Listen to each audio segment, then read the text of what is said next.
Hello dreamers, welcome to Biomedicos. Myself Dr. Saurabh Bora, third year MBBS student from JLN medical college Ajmer. देखिए आज मैं आपको बताने वाला हूँ राजस्थान की ऑफलाइन काउंसलिंग राउंड 2 की, जो कि RUHS college of dental science Jaipur में होने वाली है, जिसका सीट मैट्रिक्स जो है वो 7 मार्च को आने वाला है और ऑफलाइन काउंसलिंग 10 मार्च से लेकर 17 मार्च तक चलने वाली है। उसके 4 इंपॉर्टेंट पॉइंट्स जिसको लेके बहुत सारे कैंडिडेट्स कंफ्यूज्ड है। हो सकता है आपको ये पॉइंट्स पता हो, लेकिन मैं फिर भी आपके सहूलियत के लिए और आप कोई गलती ना कर बैठे इसलिए मैं एक्सप्लेन कर देता हूँ। ठीक है, ये पॉइंट्स आपको स्क्रीन पे भी दिख रहे होंगे। 4 से भी ज़्यादा पॉइंट्स है, बाकी सब आपको समझ में आ रहे हैं, लेकिन ये 4 पॉइंट्स मेजर है जो मैं आपको बता देता हूँ। ये डिवाइड शेड्यूल में नीचे शेड्यूल के नीचे आए हुए हैं। ठीक है, सबसे पहली बात एंट्री टिकट। दूसरी बात, जो राउंड 1 में रिपोर्टेड कैंडिडेट्स है उन्हें सेकंड राउंड में पार्टिसिपेट करने के लिए क्या क्या लेके जाना है और क्या करना है। तीसरा जो इंपॉर्टेंट पॉइंट है, जो फ्रेश कैंडिडेट्स है उन्हें क्या करना है। और चौथा इंपॉर्टेंट पॉइंट, अगर कोई सीट रिजाइन करना चाहता है तो रेजिग्नेशन के लिए आपको क्या करना है। सबसे पहले हम बात करते हैं एंट्री टिकट के लिए। ये एंट्री टिकट क्या चीज़ है। एंट्री टिकट आपको राउंड 2 में पार्टिसिपेट करने के लिए एक तरीके से आप मान सकते हैं कि एक टिकट है। ये टिकट अगर आपके पास होगा तो ही आप राउंड 2 में पार्टिसिपेट कर सकते हैं। ठीक है, ये एंट्री टिकट हर एक कैंडिडेट जो राजस्थान की ऑफलाइन काउंसलिंग राउंड 2 में पार्टिसिपेट करेगा उसे लेके जाना है। ये एंट्री टिकट कहाँ मिलेगा। ये एंट्री टिकट जो है आपको ऑनलाइन आपकी लॉगिन आईडी और पासवर्ड पे आपको वेबसाइट पे ही मिलेगा। कब मिलेगा, ये 7 से 9 मार्च के बीच में कभी भी साइट पे आ जाएगा, इसलिए आप साइट को रेगुलरली विजिट करते रहे। कम से कम एक दिन में 4-5 बार साइट को विजिट करें। एंट्री टिकट आपके सीट मैट्रिक्स रिलीज होने के बाद ही आएगा। मेरिट लिस्ट और सीट मैट्रिक्स रिलीज होने के बाद आपका एंट्री टिकट 7 मार्च से लेकर 9 मार्च के बीच में आएगा।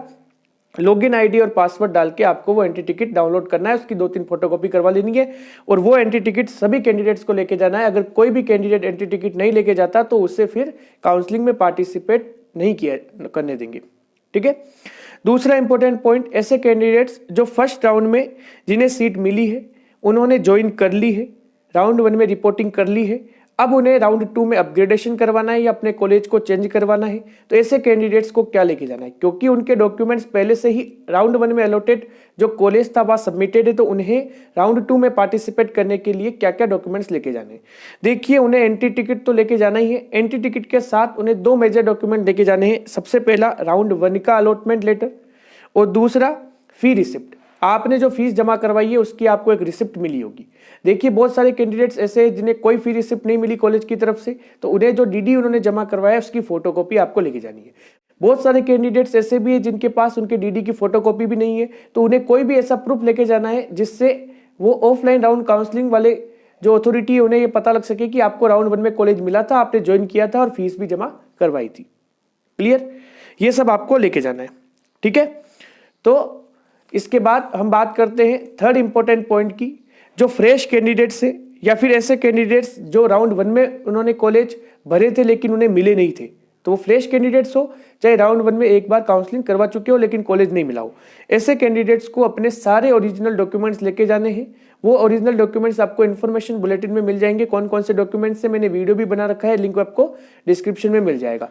सारे ओरिजिनल डॉक्यूमेंट्स आपको लेके जाने हैं और साथ में आपको एंट्री टिकट भी लेके जाना है। एंट्री टिकट के साथ साथ सारे ओरिजिनल डॉक्यूमेंट्स और ओरिजिनल डॉक्यूमेंट्स के 3-3, 4-4 फोटोकॉपी सेट भी आपको लेके जाने हैं। सारे डॉक्यूमेंट्स वहाँ वेरीफाई होंगे, कोई भी डॉक्यूमेंट वहाँ कम नहीं रहना चाहिए, इसलिए आप जितने पॉसिबल डॉक्यूमेंट्स है सारे के सारे आप लेके जाए। जो फ्रेश कैंडिडेट्स है वो, जिन्हें राउंड 1 में कॉलेज नहीं मिला वो, और बहुत सारे कैंडिडेट्स ऐसे हैं जो अदर स्टेट से भी पार्टिसिपेट करने आएंगे प्राइवेट कॉलेजेस के लिए, वो उन सभी को सारे ओरिजिनल डॉक्यूमेंट्स लेके जाने हैं। क्लियर ये बात। फिर नेक्स्ट हम बात करते हैं जो फोर्थ इंपॉर्टेंट पॉइंट है रेजिग्नेशन की। बहुत सारे कैंडिडेट्स ऐसे हैं जिन्हें राउंड 1 में सीट मिल गई थी। ज़्यादातर ये कैंडिडेट्स ऐसे हैं जिन्हें मैनेजमेंट सीट मिली थी या फिर प्राइवेट सीट मिली थी। तो ऐसे कैंडिडेट्स को अब ये लग रहा है कि हम ऑल इंडिया कोटा के मॉपअप में पार्टिसिपेट कर सकते हैं और कोई गवर्नमेंट सीट की उन्हें चांसेस लग रहे हैं कि गवर्नमेंट सीट उन्हें मिल सकती है। और वो राउंड 1 में जो सीट मिली थी उन्होंने रिपोर्टिंग भी कर दी, उसे ज्वाइन भी कर दिया, अब वो रिजाइन करना चाहते हैं। तो वो अपने मेरिट पॉइंट पे ऑन द स्पॉट वहां पे अपने राउंड 1 की सीट को रिजाइन कर सकते हैं। राउंड 1 में उन्हें जो भी कॉलेज मिला हो वो उस सीट को रिजाइन वहां पे कर सकते हैं। कहने का मतलब, जो स्टेट की सेकंड राउंड की ऑफलाइन काउंसलिंग होगी उसमें सीट अलॉटमेंट भी हो रहा है, उसके साथ साथ राउंड 1 की जो सीट मिली है उसका रेजिग्नेशन भी हो रहा है। ऑन द स्पॉट आप उस सीट को रिजाइन कर सकते हैं। आपकी सीट जो है वो वैकेंट होकर उसी राउंड में नीचे वाले कैंडिडेट्स के लिए खुल जाएगी और वो उनके लिए आ जाएगी और आपको अपने एक रेजिग्नेशन लेटर मिलेगा, वो आपको SMS में दिखाना है जहां पे आपने जिस कॉलेज में डॉक्यूमेंट सबमिट करवाए थे वहां से आपको अपने ओरिजिनल डॉक्यूमेंट्स, आपका DD और आपकी जो रजिस्ट्रेशन फीस थी जो आपकी 10,000 रुपए लगी थी वो भी आपको मिल जाएगी। ठीक है, और आप फिर वो डॉक्यूमेंट्स ले जाके आप चाहे तो मॉपअप में पार्टिसिपेट कर सकते हैं। कोई ऐसा कैंडिडेट जिससे राउंड 1 में कॉलेज मिला हुआ है, अब उन्हें राउंड 2 में वो अपग्रेड करवाने आया है और राउंड 2 में उन्हें जो कॉलेज मिल रहे हैं वो पसंद नहीं आ रहा, वो राउंड 1 में ही रिटेन करना चाहते हैं तो भी कोई दिक्कत नहीं, आप राउंड 2 में वो कॉलेज ले ही मत। और अगर आप वहां पे काउंसलिंग अथॉरिटी के सामने पहुंच भी जाते हैं तो आप कह सकते हैं कि मैं राउंड 1 की सीट रिटेन कर रहा हूं, मुझे राउंड 2 में कोई भी कॉलेज नया नहीं चाहिए, तो आपकी राउंड 1 की सीट एज इट इज रहेगी। दूसरा, अगर कोई कैंडिडेट ऐसा है जो राउंड 1 में जो सीट मिली है उसी पे रिटेन करना चाहते हैं, वो काउंसलिंग करवाने नहीं गए, तो उनकी सीट कैंसिल नहीं होगी, उनकी सीट परमानेंट रहेगी, वो वहां से उनकी MBBS कंप्लीट होगी, वहीं से कंटिन्यू होगी, उसके रिगार्डिंग आपको कोई भी डाउट नहीं होना चाहिए।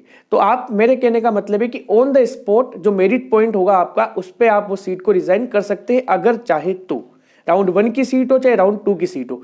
एक बार अगर आपने वहां मेरिट पॉइंट पे रिजाइन नहीं किया, फिर बाद में आपने अपनी MBBS स्टार्ट कर दी या फिर आपने अपने वहां से निकल गए और आपने रिपोर्टिंग करी चाहे नहीं करी, लेकिन अब आप सीट को रिजाइन नहीं कर सकते। मेरिट पॉइंट के बाद आप ना तो राउंड 1 की ना राउंड 2 की किसी भी सीट को रिजाइन नहीं कर सकते।